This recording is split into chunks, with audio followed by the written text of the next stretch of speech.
belajar terdapat 3 unsur yang utama, yaitu proses adalah proses mental dan emosional atau berpikir dan merasakan. Yang kedua, perubahan perilaku. Perubahan perilaku adalah hasil belajar akan tambah pada perubahan perilaku individu yang belajar. Nah, seorang yang belajar akan mengalami yang namanya perubahan sebagai akibat kegiatan belajarnya, di mana pengetahuan dan keterampilan bertambah dan penguasaan nilai-nilai atau sikap bertambah pula. Yang ketiga adalah pemahaman. Nah,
media pembelajaran.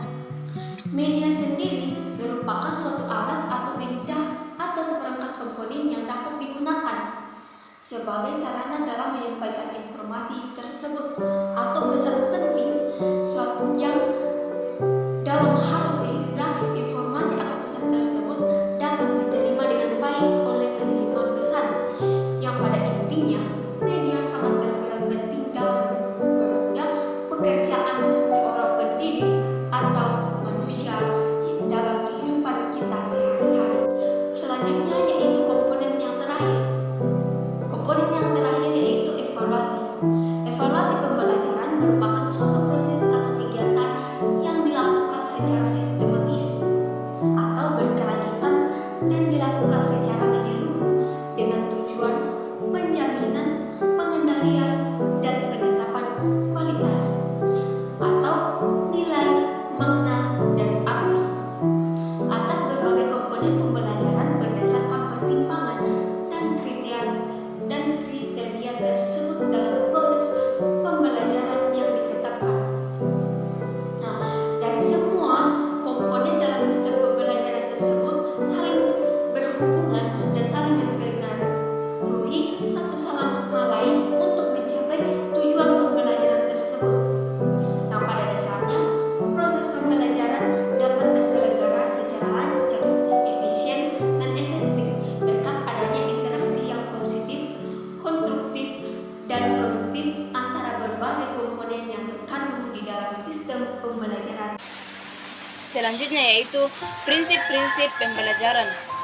Yang pertama yaitu perhatian dan motivasi, yang kedua yaitu keaktifan, yang ketiga yaitu prinsip keaktifan langsung atau pengalaman, yang keempat yaitu prinsip pengulangan, yang kelima yaitu prinsip tantangan, yang keenam yaitu prinsip balikan dan penguatan, yang ketujuh yaitu prinsip perbedaan